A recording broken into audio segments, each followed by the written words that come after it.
Are people actually leaving the state of Arizona? That can't be true. If you do a simple Google search and ask about population growth for Phoenix, holy Moses, you have article after article about population growth, population growth, population growth, Arizona leading the country in population growth. So people are actually leaving Arizona? I thought they're all coming to Phoenix, Arizona. Well, that is true. People are actually leaving Phoenix, Arizona, and we're going to tell you why. In fact, my top 5 reasons as to why on this video. Now, before we get to those top 5 reasons, guys, go ahead and just smash that subscribe button. We really appreciate that, and like us, get us out to more and more people who can enjoy our content. Now, let's dive into number 5. Number 5 are seasons. That's right, seasons, or the lack thereof. That's why people are leaving Arizona. Now, let's be clear about a few things here. There's a lot of population growth coming into Arizona, but people do leave Phoenix, Arizona as well. Is it more or less of the influx per outflux of population going from Phoenix or leaving Phoenix? It is actually a larger influx of people, and honestly, it's by quite a bit. So spoiler alert, right now, Phoenix is experiencing a huge population growth.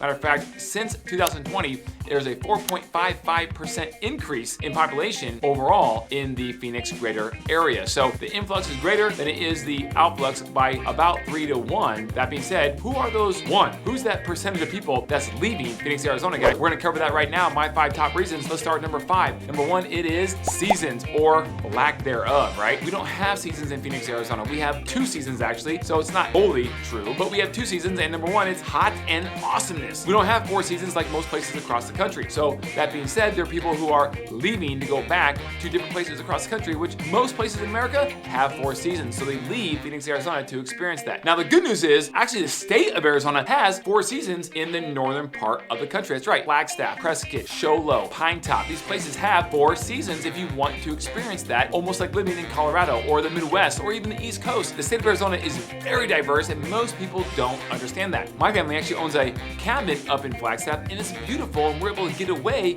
in the not so great time of the year where it's very hot, or maybe we want to go ski when it's beautiful here, but we want to go ski and experience the snow. We can get away and do that. So guys, if you want to experience 4 seasons living in Phoenix, Arizona, you can do it if you're willing to drive about 2 hours away to get into that different type of weather that you're currently experiencing while living in Phoenix, Arizona. So it's kind of like having the best of both worlds. You see that? See how I kind of took a negative and spun it to a positive? Now, speaking of seasons, we did talk about the 2 seasons Phoenix has, right? One of those is hot. It is just flat out hot. And so that is a problem, guys. Let's be honest. It is hot in Arizona. Now, everyone who does not live in Arizona outside the state, they don't really understand the Arizona heat. It is somewhat like living on the surface of the sun, or closest thing to it for being on planet Earth. It is hot in the months of July and August especially, and of course, June and September can be hot as well.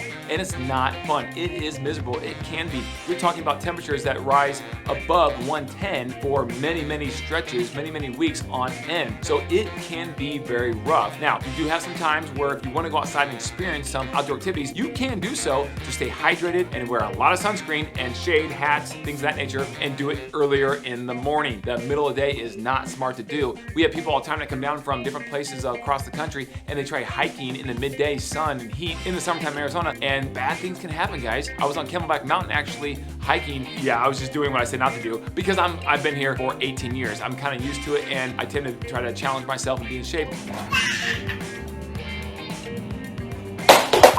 And I don't overspend myself, but we were doing it the other day, and it was very hot outside, and we had someone in town from Illinois who just thought that because the temperature said one thing, it was very similar to maybe what they experienced in Illinois, and it's not. It's different heat. So they were struggling, having a hard time with the hiking, so they had to shut it down and go back to their hotel, thank goodness, because they were not struggling. We had to give them a lot of our supplies, our cold water, Gatorade, towels, things of that nature to help them get back down the mountain and go back to an air-conditioned spot. So it can be very rough. You have to be careful if you're not from Arizona and have not experienced many summers in Arizona, because blood thinning out is a real thing. It's a mechanism the body has to try to protect your body if you're constantly in that heat over time. And that's why when you go back to certain areas across the country and it's cold, well, like, 55 degrees and we think it's cold, and everyone else who lives there is like, what are you talking about? They're wearing short sleeves in November or December when it's 55 degrees and they're saying it's warm. It's because their blood hasn't thinned out because they haven't had to adapt to the heat that is the Arizona summer. So just beware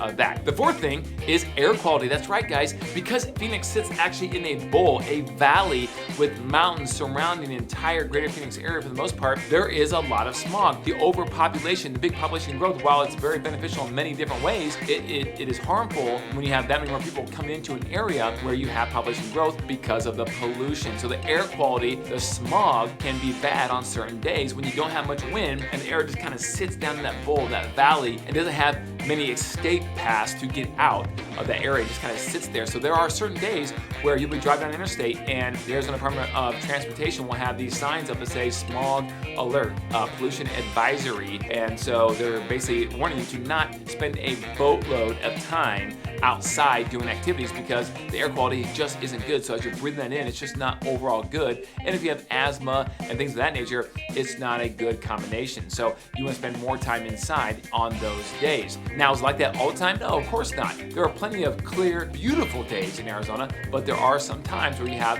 a high pollution advisory or smog alert because of the demographics of that air just kind of sitting down and funneling right, hovering right above all the population in the Phoenix area. Number 3 is going to be actually job relocation. That's right, we have a ton of jobs coming into Phoenix. Matter of fact, we have over 200 plus companies actually on the wait list looking to get into the Phoenix area, some division or some part other company to move to the Phoenix area because of all the potential growth, the population growth, a good workforce, and also the corporate tax structure is very favorable. That all being said, there are still plenty of large companies, especially Fortune 500 companies, that still have their headquarters in many other cities outside of Phoenix because for many decades, Phoenix was not an area where if you are a major company, you were actually going to start your company or expand your company into Phoenix, Arizona. So for a while there, Phoenix did not have big corporate companies. When I first started real estate and moved to Phoenix here in 2004, there were only 2 Fortune 500 companies headquartered in the entire state of Arizona. Now that has changed, and the Phoenix, Arizona job landscape has exploded with high-paying jobs, primarily in manufacturing, tech, and healthcare. But that all being said, there still are plenty of companies outside of Phoenix that have headquarters especially, and so there are people that do leave Phoenix to actually get jobs elsewhere, and that is a segment of people because they're looking for jobs or they got transferred or reload, they actually do move out of the Phoenix area. The second reason, and the group of people that are moving out of the Phoenix area, are families, primarily because of affordability. That's right, guys, Phoenix used to be a very affordable, large city. We were actually under the average for a major city in the United States for affordability, especially when it came to housing. In fact, Phoenix led the country for many weeks on end through 2021 and 2022 when it came to appreciation increase from any major city across the United States. And we had an appreciation of over 32% during that time. So home prices did skyrocket primarily due to COVID, along with the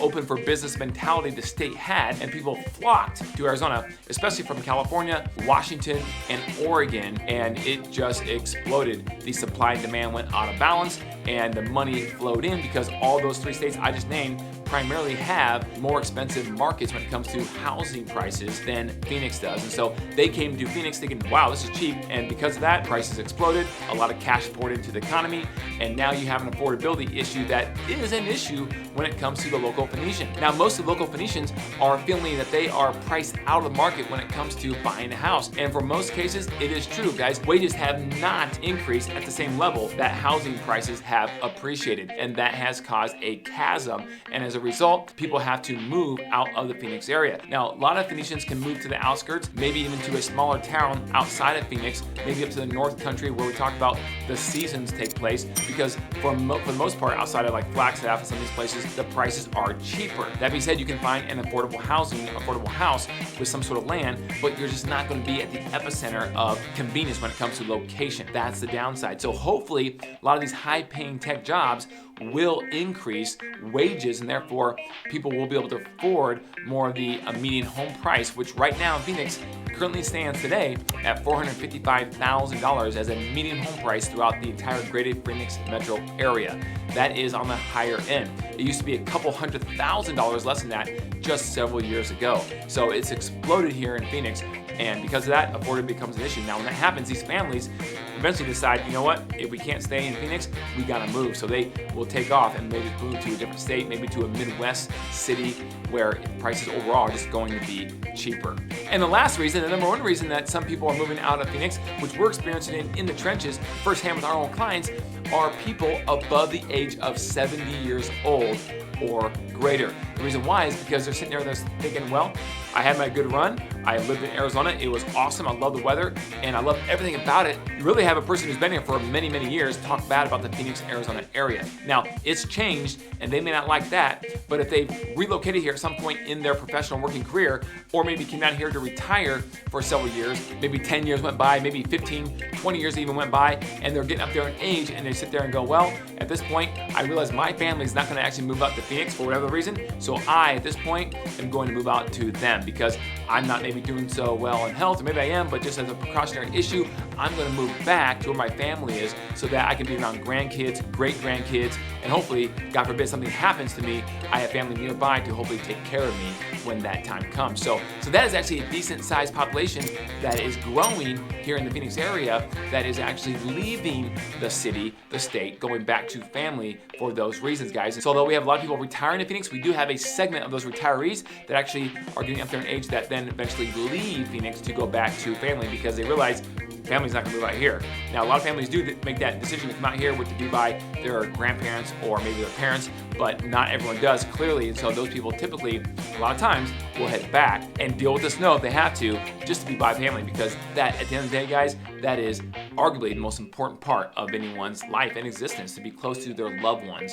And you can't blame them 1 second for that. So in wrapping up, it may sound like Arizona has a lot of negatives, but I'm telling you right now, Arizona has an extreme amount of positives. Check out our other videos to go over all those positive things, because Arizona really is blossoming and it is growing, and it's for many, many positive reasons. Every place has positives or negatives when it comes to weather. If you don't like the heat, then you're gonna have the snow.